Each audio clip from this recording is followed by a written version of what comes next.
আজ মনে হচ্ছে আমাদের দেশের শিক্ষা ব্যবস্থা ধীরে ধীরে একদম ফালতু হয়ে যাচ্ছে। ছাত্রদের স্বপ্নগুলোকে একদম ভেঙে চুরমার করে দিছে। আমি এই কথাটা কেন বলছি জানো?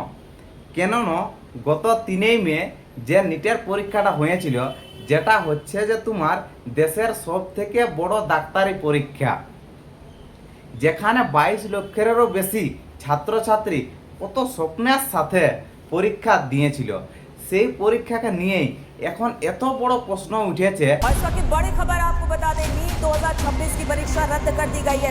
যে পরীক্ষার জন্য হাজার হাজার ছেলে মেয়ে, গ্রামের সাধারণ গরিব পরিবার থেকে উঠে আসা ছাত্রছাত্রীরা, কেউ 1 বছর আর কেউ 2-3 বছর ধরে শুধু এই পরীক্ষাটার জন্যই পড়তেছিল।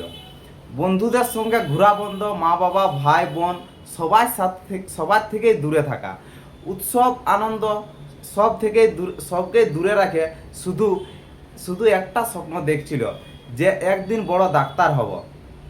যে বাবা নিজের রাত দিন কষ্ট করে পয়সা জোগাড় করতেছিল যে ছেলেটাকে একটা ভালো কোচিংয়ে পড়াবো, আর যে মা স্বপ্ন দেখছিল যে আমার ছেলে একদিন ডাক্তার হবে, তাদের স্বপ্নগুলোকে চুরমার করে দিল। দেখো, একজন ছাত্র নিজের সব কিছু ত্যাগ করে শুধু বই নিয়েই পড়ে থাকে।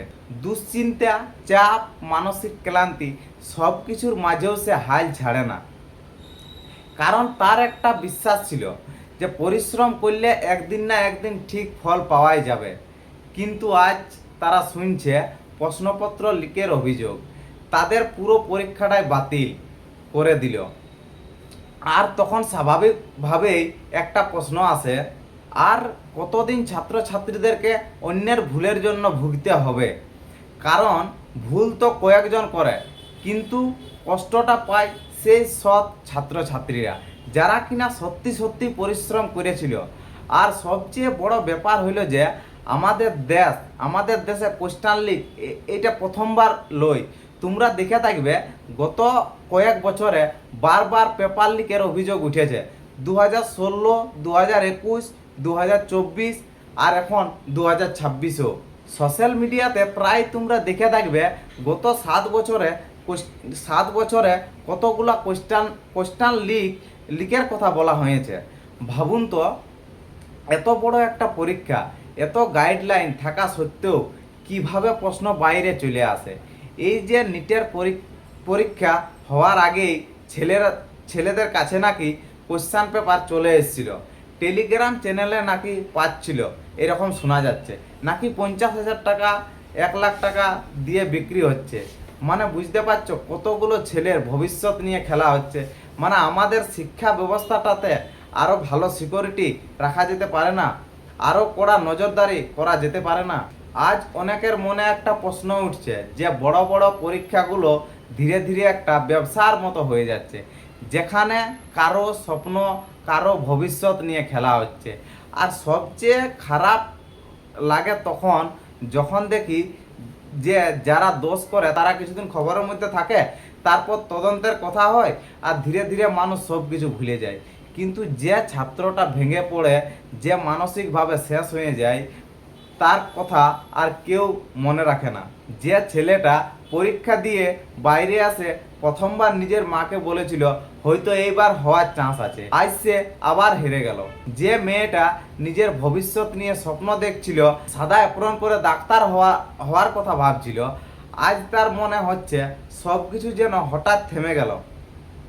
একটা পরীক্ষা শুধু একটা পরীক্ষা নয়, এর সঙ্গে জড়িয়ে থাকে একটা পরিবারের আশা, মা বাবার ত্যাগ, আর একজন ছাত্রের অনেক কষ্ট।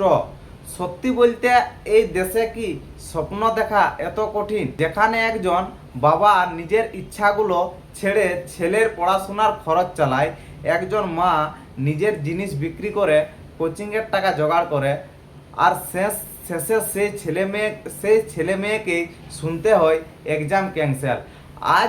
আজ হয়তো অনেক ছাত্র নিজের ঘরে চুপচাপ বসে আছে, কেউ কাঁদছে, কেউ ভাবছে এত কষ্ট করলি কেন। আর সবচেয়ে ভয়ের ব্যাপার হইল যখন সব ছাত্ররাও পরিশ্রমের উপর বিশ্বাসটা উঠে যেতে শুরু করে, তারা ভাবে যে পরিশ্রম করে কোনো ভবিষ্যৎ নেই, সৎভাবে পড়াশোনা করে কোনো মূল্য নেই। কিন্তু তোমাদেরকে আমি একটাই কথা বলবো, যারা সত্যি সত্যি পরিশ্রম করছো তারা হাল ছেড়ো না। একটা পরীক্ষা পিছিয়ে যেতে পারে, কিন্তু তোমার পরিশ্রম আর যোগ্যতা কখনোই নষ্ট হবে না। আর যারা এই সিস্টেমকে নষ্ট করেছো তাদের জন্য শুধু একটাই প্রশ্ন আমার দিক থেকে, আর কতদিন ছাত্রছাত্রীদের ভবিষ্যৎ নিয়ে এইভাবে খেলা চলবে?